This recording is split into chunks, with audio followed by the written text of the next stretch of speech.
Merci d'être resté avec nous pour parler des dérèglements de la thyroïde. On estime que 6 millions de personnes seraient concernées en France, tout particulièrement les femmes et encore plus après 60 ans. Alors, où se situe exactement cette glande dans le corps humain et comment fonctionne-t-elle? On va voir ça tout de suite avec vous. Philippe, vous allez nous expliquer tout ça. Oui, Emma. Eh bien, la thyroïde se trouve ici à la base du cou, sur la face antérieure, juste sous le cartilage thyroïde et au départ de la trachée. Vous voyez que c'est une glande qui fait à peu près 6 cm de hauteur, lobe gauche, lobe droit et l'isthme.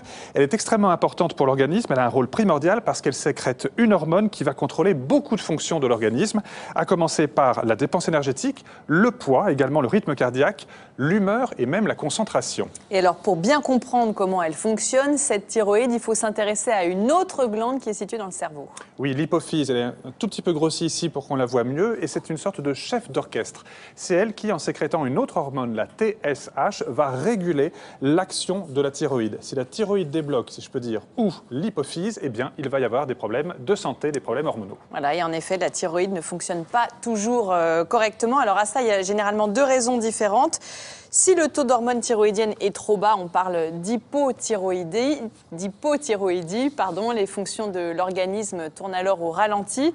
Et dans le deuxième cas, c'est l'inverse. Le taux d'hormones thyroïdiennes est trop élevé, on parle alors d'hyperthyroïdie et les fonctions de l'organisme sont comme accélérées. Ce ne sont pas du tout les mêmes symptômes et on va en parler avec nos invités sur notre plateau. Bonjour et bienvenue, docteur Emmanuel Lecornet-Socol.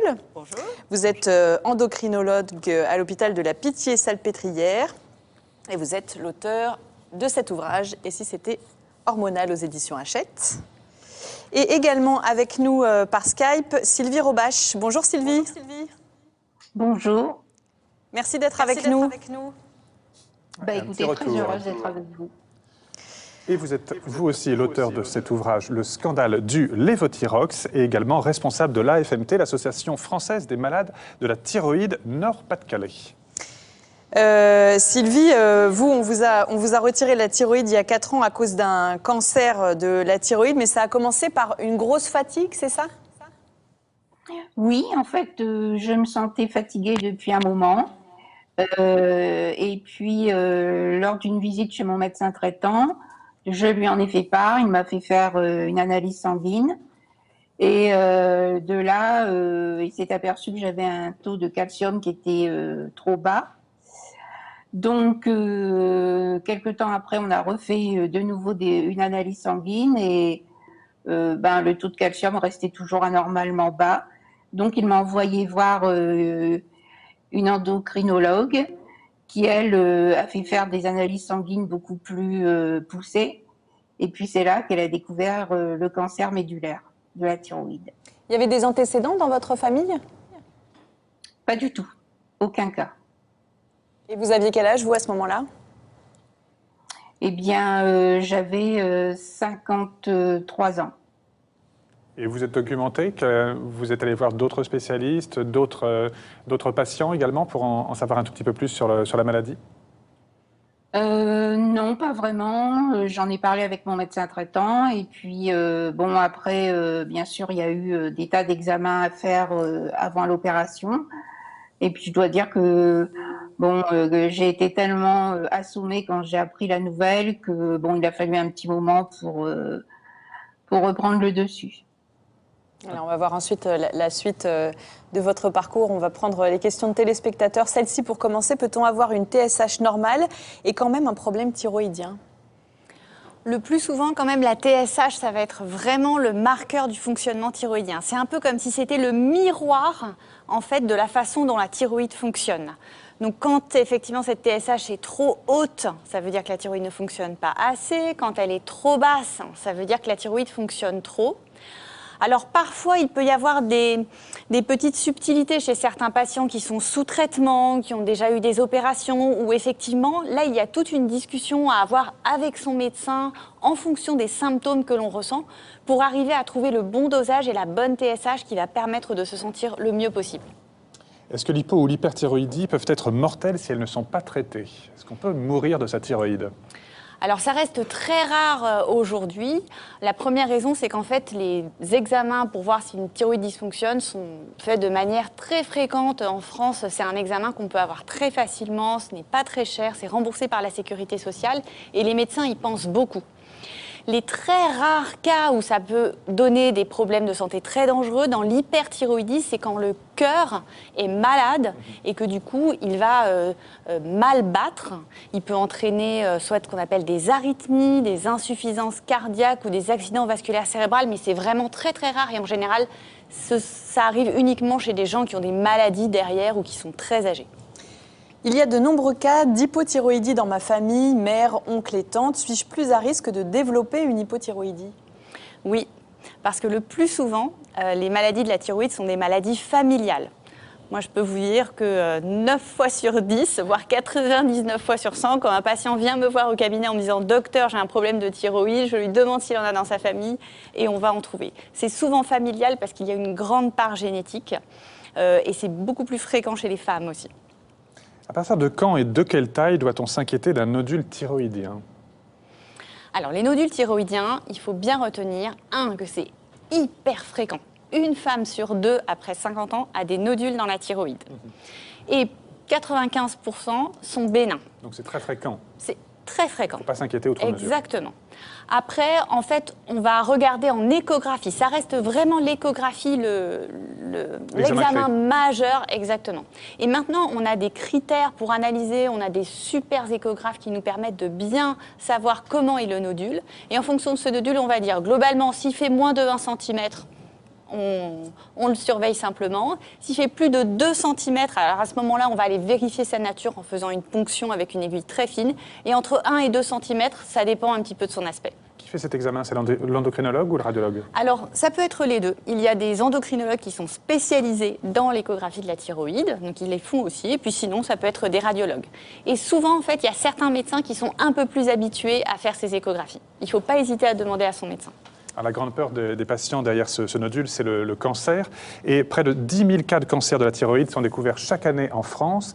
Quand apparaissent les premiers symptômes inquiétants, c'est souvent le point de départ d'une batterie d'examens qui peuvent prendre du temps. On vient de parler de l'échographie et de la ponction. Tout ça peut aussi générer l'angoisse. Pour éviter cela, des hôpitaux ont mis en place des diagnostics en un jour. Séti Dali et Alexandre Delaval ont suivi Jean-Luc, à qui on a découvert des nodules dans la glande thyroïde à l'Institut Gustave Roussy en banlieue parisienne. Ce reportage a été réalisé avant le confinement, donc vous ne verrez pas de masque, ne soyez pas étonnés. Jean-Luc vient d'apprendre qu'il a des nodules et peut-être un cancer de la thyroïde. L'enjeu, c'est de poser un diagnostic fiable et rapide. Vous faites quoi dans la vie? Comme souvent, c'est par hasard que les nodules sont découverts. Il y a quelques jours, Jean-Luc était pris de vertige. Son médecin de famille lui a prescrit un écho-doppler qui a finalement révélé des nodules dans la thyroïde. Je me suis rendu compte de rien. En fait, si je n'avais pas fait cet écho-doppler, je n'aurais pas su que j'avais ce nodule, en fait. J'avais pas mal à la gorge, je pouvais déglutir normalement. C'est bon? Baissez un peu la tête. On sent la thyroïde, mais je ne sens pas particulièrement de jus. On cherche si on... La thyroïde participe à l'équilibre hormonal, mais les premiers symptômes d'un cancer sont discrets. Souvent, c'est soit parce qu'il y a l'apparition d'une tuméfaction au niveau du cou, qui est soit visualisée par l'entourage ou qu'eux-mêmes ils peuvent palper au niveau du cou. Il peut aussi y avoir des symptômes à type de difficulté à avaler, ce qu'on appelle la dysphagie, ou alors la voix qui change, ce qu'on appelle la dysphonie. Pour affiner le diagnostic, Jean-Luc va enchaîner les examens sans presque un instant de répit. Premier box, une aide-soignante lui applique une crème anesthésiante. Deuxième box, c'est l'échographie cervicale. Le médecin cherche des nodules suspects, analyse leur forme, mesure leur taille, puis évalue le risque de cancer. Là, j'en ai trouvé un. Il est bien régulier. C'est un nodule qui a des contours, vous voyez, un petit peu flous. Il est mixte, il a du liquide et du solide. Donc, je le classe en TIRADS 3. Ce qui fait qu'il n'a quasiment pas de risque d'être malin. C'est un nodule qui doit être probablement bénin. 90% des nodules sont bénins, mais au-delà de 2 cm de diamètre, un prélèvement est systématique. Toujours sous contrôle échographique, le médecin cible la zone solide du nodule et ponctionne du tissu. Un geste technique simple, peu invasif, mais qui reste redouté par les patients. Ça vous a fait mal? Un petit peu, enfin un peu, mais pas tant que ça. Les prélèvements sont analysés sur place dans un mini-laboratoire installé dans une pièce voisine. Le médecin passe en revue toutes les cellules thyroïdiennes, ici marquées en violet, et repère les plus suspectes. En à peine 4 heures, Jean-Luc a passé tous les examens et peut enfin être fixé sur la nature de son nodule. Là, ils partent avec un diagnostic et une prise en charge, une proposition de prise en charge. C'est-à-dire soit de reponctionner le nodule, soit d'aller opérer une partie de la thyroïde pour pouvoir en fait faire un diagnostic sur l'ensemble du nodule, ou soit, si on est sûr que c'est un cancer, d'enlever toute la thyroïde et les ganglions.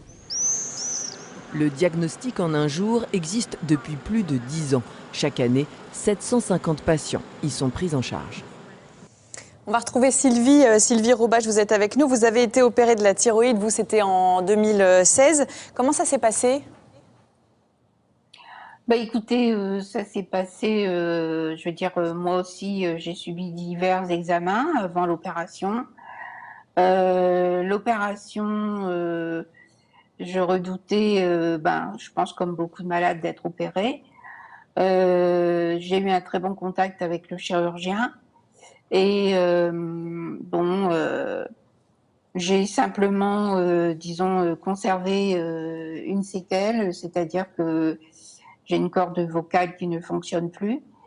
La tumeur était très très mal placée et donc le chirurgien a fait ce qu'il a pu, mais malheureusement le nerf récurrent a été sectionné.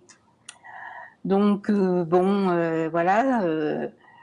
Mais sinon, je veux dire. Et vous avez eu des douleurs après l'opération ? Je dirais c'est plus un peu comme une grosse angine avec on est gêné un petit peu pour déglutir, mais ce sont des douleurs, je vais dire quand même raisonnables avec les calmants, ça va, c'est vraiment supportable. Est-ce qu'avec l'orthophonie, vous avez pu récupérer un petit peu de votre voix perdue? Parce que là, on vous entend, vous avez une voix, pour moi, normale. Oui, l'orthophonie m'a beaucoup aidé au niveau de la voix. Et aussi, ça m'évite, maintenant je ne fais presque plus de fausses routes parce que après l'opération, j'ai fait énormément de fausses routes et heureusement que mon compagnon était présent parce que peut-être que je me serais étouffée. Hein. C'était vraiment très difficile. On a cette question de Xavier justement au sujet de la voix. Les affections thyroïdiennes peuvent-elles altérer la voix ? Alors s'il y a un très gros nodule qui appuie sur une corde vocale et effectivement même ça doit attirer l'attention parce que dans ces cas-là en général ça peut être des cancers, donc oui ça peut arriver mais ça reste très très rare parce que la thyroïde lorsqu'elle est bénigne, même si elle grossit beaucoup, elle arrive à peu près à respecter les fameux nerfs récurrents qui passent juste derrière la thyroïde et qui s'occupent des cordes vocales. Ça, c'est pour les nodules, mais quand on a une hypothyroïdie, ça peut aussi donner une voix rauque, classiquement. De temps en temps. Alors, le plus souvent, en fait, c'est parce qu'il va y avoir un gonflement des tissus par manque d'hormones. D'ailleurs, on le sait, les gens, ils disent « je me sens bouffi, j'ai les yeux gonflés, les paupières, les doigts, les jambes ». Et ça peut faire la même chose, en fait, au niveau des nerfs des cordes vocales et des cordes vocales en elles-mêmes. On parle des traitements avec cette question de Marie. J'ai arrêté la prise de lévothyrox, le goitre ayant disparu. À quel intervalle procéder à une analyse de contrôle ? Donc à chaque fois qu'on fait un changement dans le traitement par lévothyroxine, il faut faire un contrôle en général 6 à 8 semaines après l'arrêt du traitement ou la modification de la dose du traitement, qui est le temps pour que la TSH, la fameuse petite hormone fabriquée au niveau du cerveau, arrive à un plateau, à un équilibre. Et puis après, si effectivement elle avait eu besoin pendant un certain temps de traitement et qu'elle n'en a plus besoin, en général on refait des contrôles quelques mois plus tard. Là c'est au cas par cas en fait. Question de Martine, après l'abandon du lévothyrox en 2017, c'est le thyrox qui va disparaître. Quel futur traitement sans effet secondaire ? Point d'interrogation.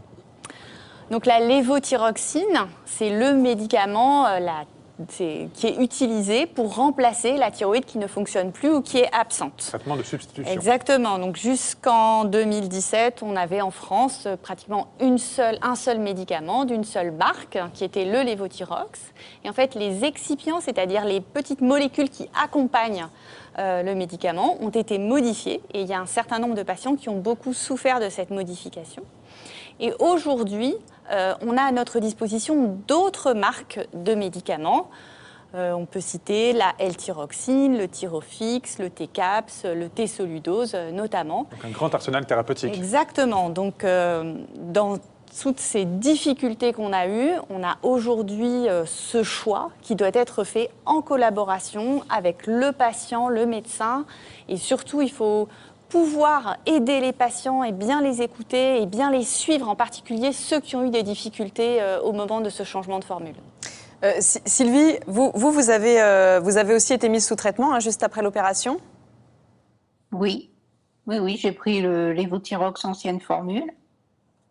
Et puis après, bien sûr, il y a eu la nouvelle formule de Levothyrox que j'ai dû prendre aussi et que je n'ai pas du tout supporté.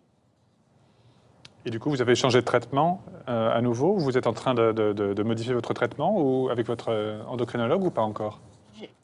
J'ai changé mon traitement. J'ai pris le Thyrox que je faisais venir d'Allemagne. Et puis maintenant, je prends le T-Caps depuis 2 ans. Voilà, je suis au T-Caps. Et ça va mieux? Ça vous convient? Écoutez, ça me convient, oui. Maintenant, comme je dis toujours à certains malades, voilà quoi. C'est pas, quand on n'a plus de thyroïde, c'est pas non plus évident. Et voilà, il faut apprendre à vivre avec certains désagréments. On a cette question de téléspectateurs. Quand faut-il opérer?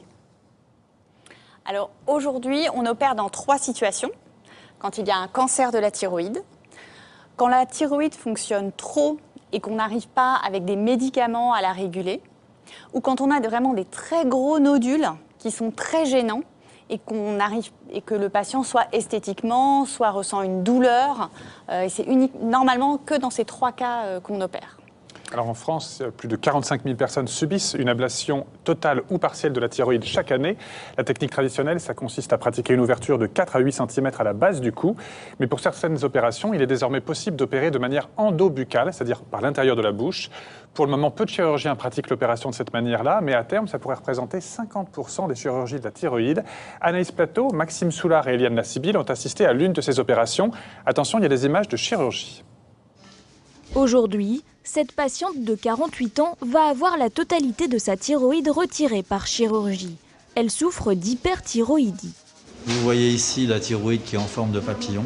Et on voit très bien ici un nodule qui est très noir, qui veut dire qu'il sécrète trop d'hormones thyroïdiennes. C'est le problème de cette patiente. Ici, on voit que c'est un petit peu gonflé ici. Hein. On voit qu'elle a un goitre qui a déjà commencé à déformer le cou. Hein.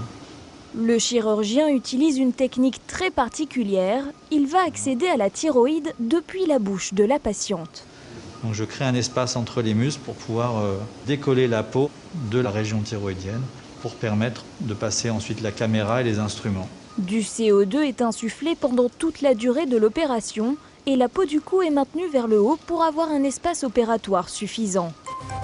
Une incision permet le passage de la caméra entre la peau et l'os de la mandibule. 2 autres, l'accès des instruments de dissection et de coagulation. Le tout sans cicatrice visible pour la patiente. Je suis en train de créer l'espace. Vous avez ici les muscles qui sont devant la thyroïde.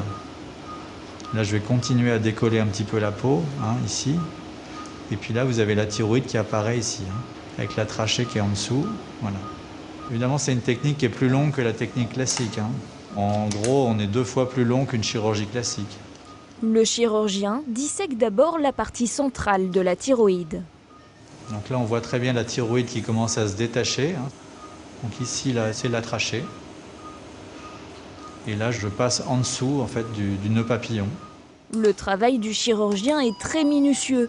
Il doit notamment préserver le nerf vague, indispensable au bon fonctionnement des cordes vocales.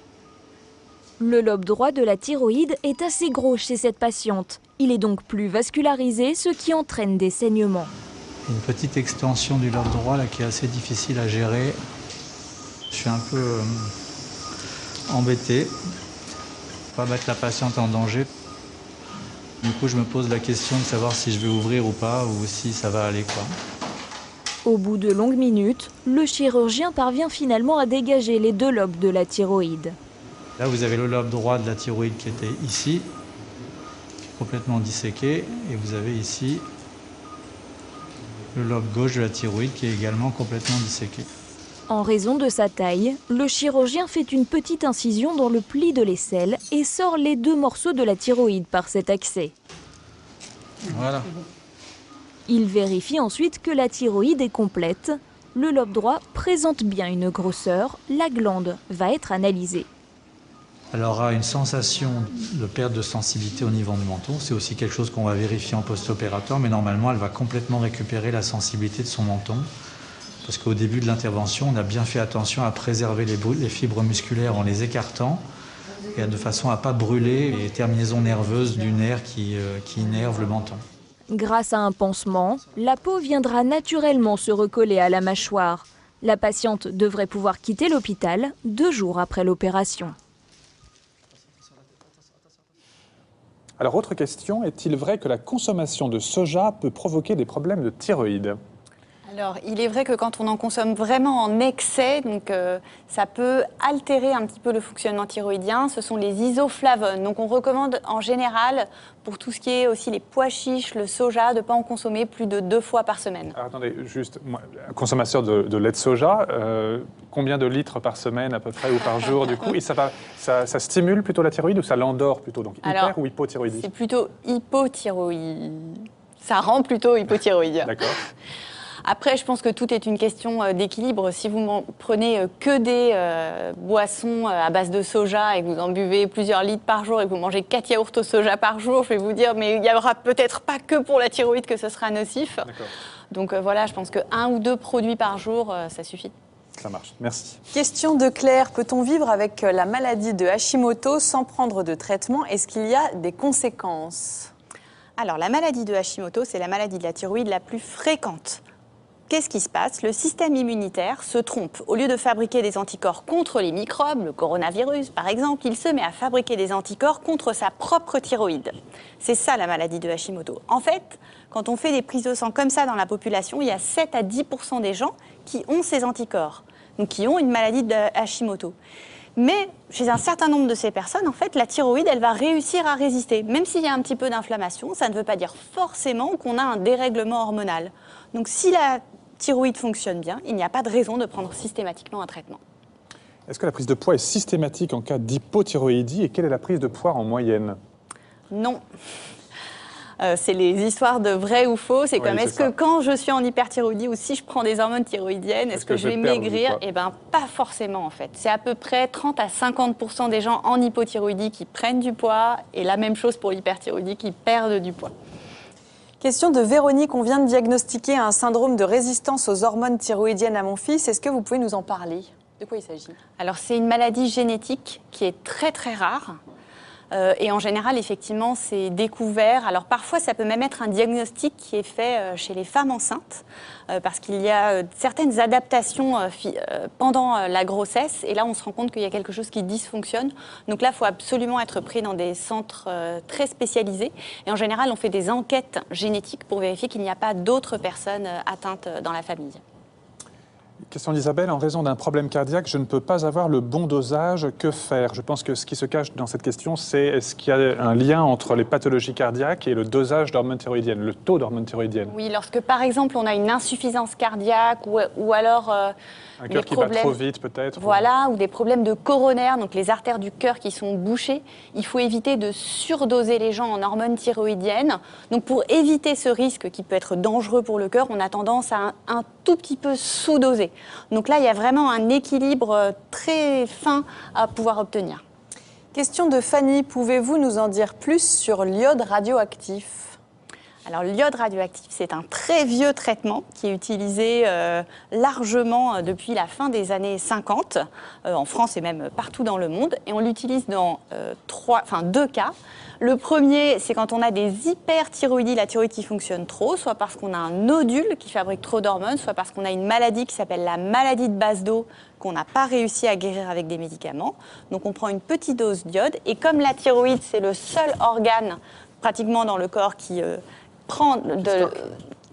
qui stocke l'iode, eh ben, elle va capter cette iode, hop, elle est radioactive, donc la radioactivité va détruire la thyroïde. Deuxième cas de figure, c'est quand on a eu un cancer et un cancer papillaire de la thyroïde. Pour certaines formes, on va être amené à faire un traitement complémentaire qui est ciblé justement sur les cellules thyroïdiennes et permettre de détruire toutes les cellules thyroïdiennes que le chirurgien n'aurait pas pu enlever après l'opération. Y compris les métastases potentielles? Exactement. Manu, peut-être? Allez, Manu. Allez, Manu, une alimentation pauvre en fruits et légumes peut-elle jouer un rôle dans l'hyperthyroïdie? Alors, vous pouvez répondre non, il n'y a pas de souci. À ma connaissance, il n'y a pas d'étude qui a prouvé qu'effectivement, c'est l'une des situations où je ne peux pas vous dire manger beaucoup de fruits et de légumes. Globalement, quand on a une hyperthyroïdie, il y a des aliments qui sont à éviter, en particulier les aliments très riches en iode, donc comme les fruits de mer par exemple, ou les algues. Vous savez, si vous mangez des makis là, ou des sushis, eh ben, attention, on évite tant que le traitement n'est pas bien équilibré. Est-ce qu'on a 30 secondes pour que vous nous expliquiez ce qu'on appelle l'hyperthyroïdie frustre? Ah non, alors on a 2 secondes et demie. Donc on n'a pas le temps. On n'a pas le temps, on gardera ça. Il faudra revenir, on fera ça une prochaine fois. Merci beaucoup, merci mille fois d'avoir été avec nous. Merci beaucoup Sylvie d'avoir été à nos côtés également. Je vous en prie. Bon courage. Voilà, on a le temps par contre. T'as un appel à témoins? Oui, bien sûr. Allez, allons-y. Vous ne souhaitez pas surpeupler la planète et épuiser les ressources naturelles. C'est pourquoi vous avez fait le choix avec votre conjoint de ne pas avoir d'enfants. Votre témoignage nous intéresse pour un reportage. Vous nous contactez au 01 58 88 85 21. Voilà, merci à tous de nous avoir suivis. Demain, Allo Docteur sera consacré au cancer du sein et vendredi au poisson, savoir s'il est vraiment bon pour la santé. Y compris pour la thyroïde. Au revoir Philippe, passez une bonne journée. À bientôt Emma. Au revoir. Bonne journée à tous.